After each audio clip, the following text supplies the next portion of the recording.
This is Seawolves Storm or Not. Good Monday, I'm Maddie Lee. Welcome to the 11th edition of Seawolves Storm or Not. This broadcast is a collaboration between the students of the Stony Brook School of Journalism and Communications and the School of Marine and Atmospheric Sciences. Where did all the time go? It's already the first day of November and it feels like just yesterday we were all anxious over midterms. Now we're already heading into final season. Even though it feels like time is flying away, the one thing that seems to be here to stay is the beautiful fall weather. Let's go to our very own Jocelyn Cruz outside in the fall foliage. Jocelyn? Thank you, Maddie. As you see, it's such a gorgeous day on campus. We have the sun shining, we have a few winds, but it's a perfect day to go on a walk. Currently, it's a high of 58 degrees. Later on tonight, we will see a low of 49 degrees with wind speeds coming west at 50 miles per hour. Thanks, Jocelyn. I see a lot of beautiful colors behind you. So what's your favorite color when the leaves start to turn? I do enjoy the red and orange foliage from the trees. And as you can see here, we have red and green leaves. And the reason why the red leaves are red is because they're ready to fall down, which means we're closer to winter. I enjoy winter because I love building snowmans. I love the snow. And that's your weather for today. But before I throw it back to you, Maddie, how did you enjoy your Halloween weekend? Did you get enough candy? Well, I didn't go trick-or-treating this year, but I was still able to keep a good candy supply. But anyways, when it comes to Halloween, I like to keep it no tricks, just treats. And I can never get enough of my mini Snickers bars. But maybe that's a good thing? I always wondered what all that candy does to your teeth. So we sent our intrepid reporter, Irina Ivanuk, out to gather information. Irina, what'd you find? Thanks, Maddie. I love celebrating Halloween. We just hosted a Halloween party this weekend, which was so much fun. Funny costumes, lots of candy. But what does candy do to your teeth? Reina and I went to dental school at Stony Brook University and talked to an expert. Dr. Clarissa Morelos gave useful answers to my easy questions. What excessive eating of candy can do to our teeth? Well, as we know, candy has sugar, and sugar is not good for us because there is bacteria in our mouth that feed off of this sugar and actually produce acid. This acid is what leads to cavities down the line, and that's why it's important to limit the sugar intake. Thank you. This is very good to know. Second question is, what kind of candy should be avoided and which ones are safe for our teeth?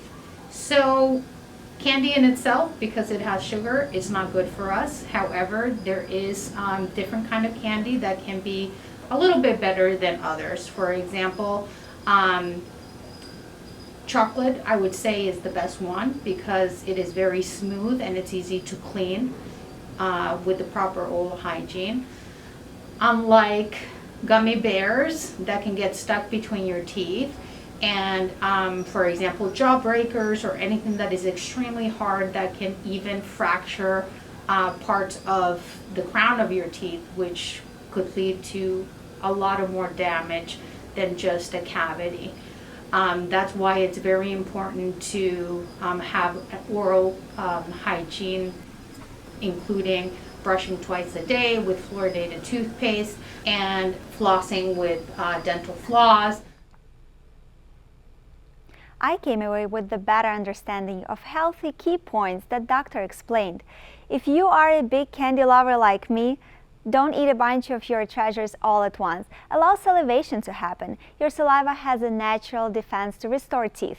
Same thing applies to drinks with sugar, so expand the pleasure for a few hours. By the way, not all in time, but sugar-free gum helps salivation as well. I also learned from Dr. Amarillas that there is a little difference between amount of candy the dental and journalism students eat, but dental students know better how to make care of their teeth, and we should also catch up. Thanks, Irina. I think I'm well prepared. I've got a toothbrush and a lot of candy. But not everything that's so tasty comes so easy.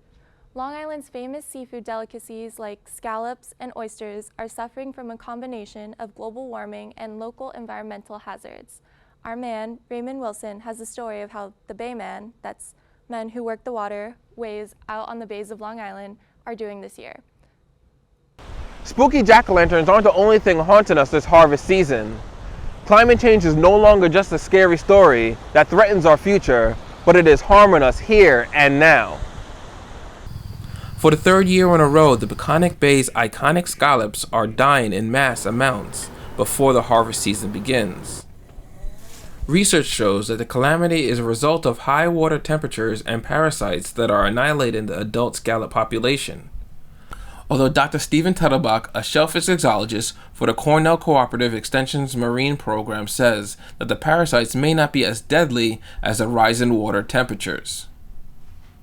We were able to get some samples last year from Nantucket where they have not experienced any overt die-offs of adult scallops, and all of those 100% had the parasite. So we think the big difference is the difference in temperature. Water temperatures in Nantucket are not nearly as high as they are here, and we think that's really the linchpin. It's been almost 2 years since the pandemic has caused many people to lose their jobs, but for many baymen, this will be the third year that will go without income because of the shortage. Pete Wenzel, a 67-year-old Southold bayman, says he will most likely not have an income for the season, and that he is not going out on the first day of the harvest because it looks like a bit of a disaster. Unfortunately for many baymen, scallops aren't the only commercial product in the bay that are disappearing. Due to the lack of regulation, fisheries on the island are on the verge of collapse, leaving the channeled whelk with little protection. With the scallop fishery being decimated, and then also channeled whelk, this is another important commercial species that really have seen a crash of the fishery over the last 5-10 years. And unlike with bay scallops, I think that is directly due to overfishing. Tuttlebach and Wenzel have been working together for a number of years to push the Department of Ecological Conservation to enforce regulations for conch fisheries.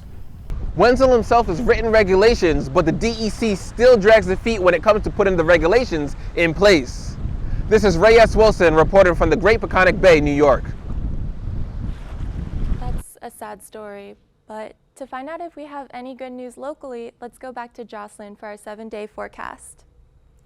Thank you, Maddie. I hope you're enjoying the weather right now because later on in the week, we are expecting some wet weather. For Tuesday, we are looking at a cloudy day, highs of 55 and lows at 45. As we get into the middle of the week, we currently are looking at a high of 52 and low of 46. Thursdays, we're entering more of a cloudy day, highs at 52 degrees and low of 44 degrees. And as we enter the weekend, it will be a little wet, high 55s and low 45s. And Saturday will be wet, looking at 51 degrees and a low of 41 degrees. And as we start a new week on Sunday, we're looking at a high of 51 degrees and low of 41 degrees.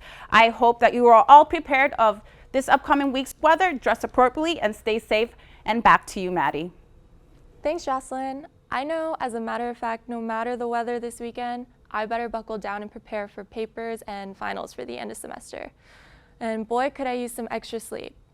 And I may just be getting a little bit of it. Daylight savings time will end this Sunday at 3 a.m. But how and why do we change the clocks in the first place? To find out, we turn to our explainer-in-chief, Amanda Crisanti. Amanda?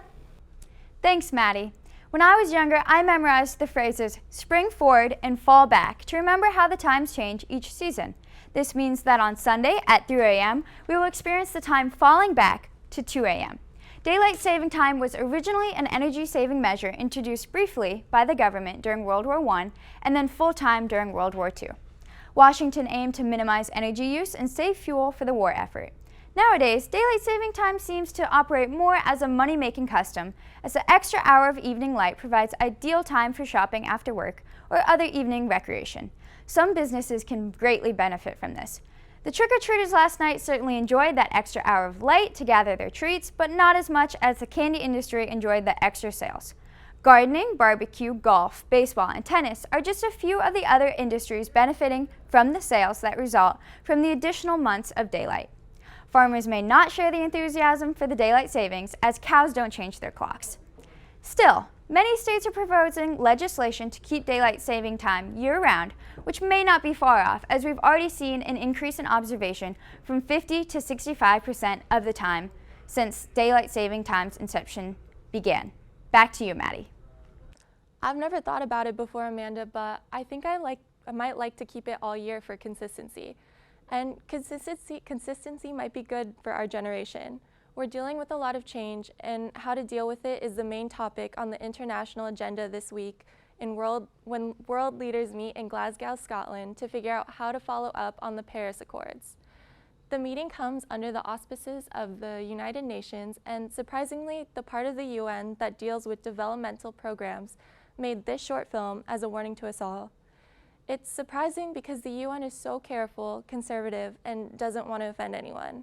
But we saw this little film and loved it.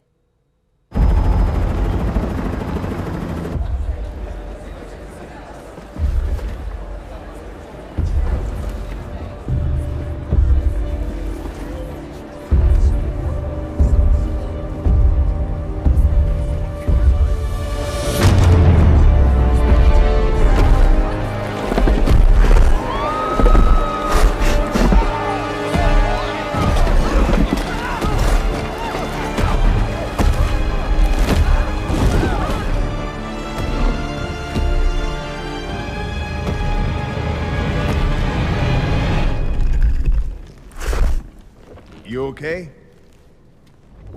You need a minute? Cool. Okay.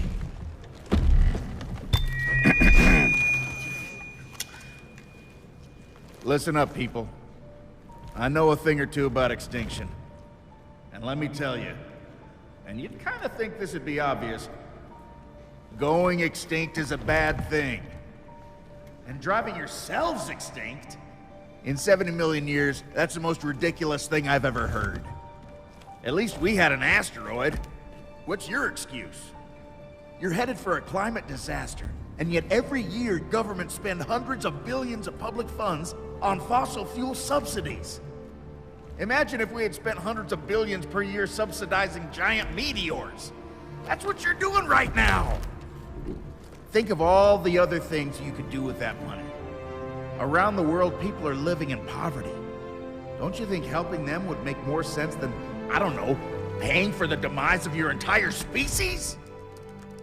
Let me be real for a second. You've got a huge opportunity right now. As you rebuild your economies and bounce back from this pandemic, this is humanity's big chance. So here's my wild idea. Don't choose extinction. Save your species before it's too late. It's time for you humans to stop making excuses and start making changes. Thank you.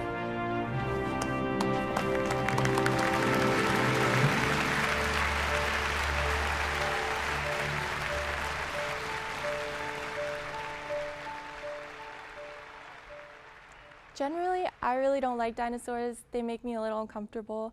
I used to have recurring nightmares as a child based on the movie Jurassic Park, but this dinosaur Freddy is pretty impressive and well-spoken. Maybe he should lecture at Stony Brook, or maybe not, he'd just scare Wolfie.